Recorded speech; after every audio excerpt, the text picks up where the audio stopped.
এতগুলা সরকার এসেছে, জাতীয় সংসদে কোরআনের একটি আইনও চালু করে নাই। মাননীয় স্পিকার, সবচাইতে লজ্জা, সবচাইতে দুঃখজনক কথা হলো এটা। আমি চ্যালেঞ্জ দিলাম, জামাত ইসলামের কোন নেতা বলেছে আমার কাছে যে জান্নাতের টিকিট আছে বিক্রি করছি?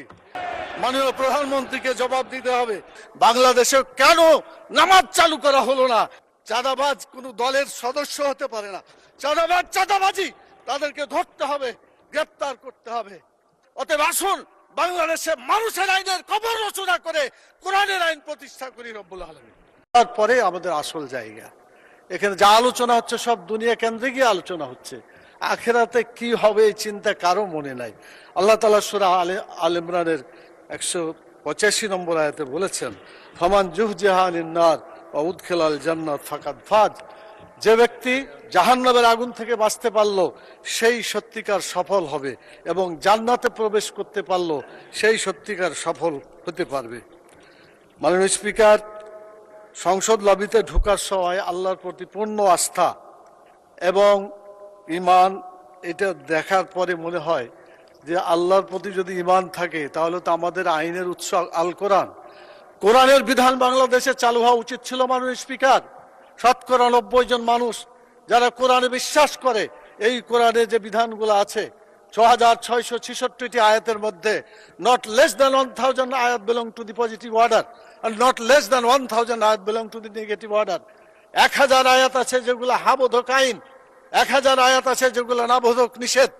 কোরআনের এই 1000 পজিটিভ এবং 1000 নেগেটিভ আয়াতগুলা বাংলাদেশে কায়েম করতে হবে, এটা আমাদের দাবি। মাননীয় স্পিকার, এরপরে যে কথা আমি বলতে চাই মাননীয় স্পিকার, সেটা হলো আল্লাহ তাআলা যাদেরকে নির্বাচিত করেছেন, হুকুমের ক্ষমতা দিয়েছেন, সূরা হজের 41 নম্বর আয়াত, মাননীয় প্রধানমন্ত্রী আছেন, তার দৃষ্টি আকর্ষণ করে সকলকেই বলতে চায়, আল্লাযীনা ইম্মাক্কান্নাহুম ফিল আরদি আকামুস সালাত ওয়া আতাউয যাকাত ওয়া আমারু বিল মারুফ ওয়া নাহাউ আনিল মুনকার।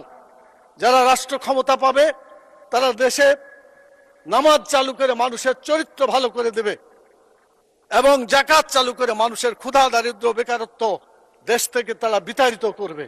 ভালো কাজ করে মানুষকে শান্তিতে থাকতে দেবে, খারাপ কাজ বন্ধ করে অশান্তির আগুন থেকে মানুষকে রক্ষা করবে।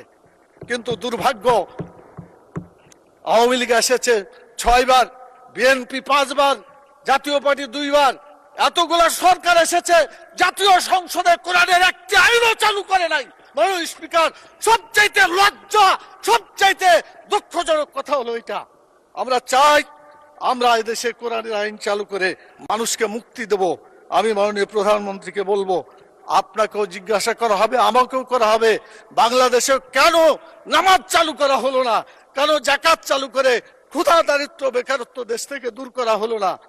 কেন ভালো কাজ চালু করে মানুষকে শান্তিতে থাকতে দেওয়া হলো না? কেন খারাপ কাজগুলো বন্ধ করে অশান্তি থেকে মানুষকে রক্ষা করা হলো না? মাননীয় স্পিকার, আমি আপনার মাধ্যমে মাননীয় প্রধানমন্ত্রী সহ আইনমন্ত্রী পাশে বসে আছেন, তারা জবাব দিবেন এবং বলবেন তাদের দায়িত্বটা কি।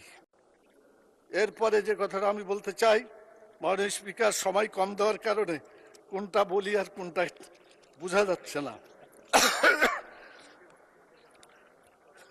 মাননীয় স্পিকার, আমাদের দেশে সুদ, ঘুষ, মদ, জুয়া, জেনা, ব্যভিচার, চাঁদাবাজি, টেন্ডারবাজি যারা করে এরা কোনো দলের লোক না মাননীয় স্পিকার। কিন্তু যখন বলা হয় যে এক দল চাঁদাবাজি করে পালাই গেছে, আর এক দল চাঁদাবাজি করার জন্য প্রস্তুতি নিচ্ছে, এটা বলার পরে কোন দল যদি রিয়াকশন করে তখন তো বোঝা যায় এই চাঁদাবাজদেরকে দলের সদস্য হিসেবে মানে গ্রহণ করা হচ্ছে। আজকে সিদ্ধান্ত হোক মাননীয় স্পিকার, চাঁদাবাজ কোন দলের সদস্য হতে পারে না। চাঁদাবাজ চাঁদাবাজি, তাদেরকে ধরতে হবে, গ্রেপ্তার করতে হবে। এরপরে যে কথা বলতে চাই সেটা হলো টিকিট বিক্রির একটা কথা বলা হয়েছে। মাননীয় স্পিকার, একটু প্লিজ, কোরআন মাজিদে একটি আয়াতকে কেন্দ্র করে এটা ভুল বুঝাবুঝি হচ্ছে। আল্লাহ তাআলা সূরা তওবার 111 নম্বর আয়াতে বলেছেন যে আল্লাহ তাআলা জান মালকে কিনে নিয়েছেন জান্নাতের বিনিময়ে। এটা আল্লাহর কথা। আপনি জানমাল দিবেন, বিক্রি করবেন, জান্নাতে যেতে পারবেন। জানমাল আল্লাহর পথে দিবেন না, আপনার কপালে জান্নাত হবে না। এটা আল্লাহর কথা, এটা মানুষের কথা না। আমি চ্যালেঞ্জ দিলাম, জামাত ইসলামের কোন নেতা বলেছে আমার কাছে যে জান্নাতের টিকিট আছে বিক্রি করছি? মাননীয় প্রধানমন্ত্রীকে জবাব দিতে হবে কেন তিনি এটা বলছেন। আমাদের ফখরুল ইসলাম সাহেব বলেছিলেন আমরা শরীয়তের আইন বিশ্বাস করি না, পরে অবশ্য আত্মসমর্পণ করে নির্বাচনের আগে বলেছেন শরীয়তের বিরুদ্ধে আমরা কোনো আইন আমরা পাশ করব না। তো ধন্যবাদ ওনাকে, অন্তত তওবা করে ফিরে এসেছেন। আমরা আল্লাহর আইন চাই, আপনারা আল্লাহর আইনের বিরোধিতা করবেন না বলেছেন। অতএব আসুন বাংলাদেশে মানুষের আইনের কবর রচনা করে কোরআনের আইন প্রতিষ্ঠা করি। রব্বুল আলামিন।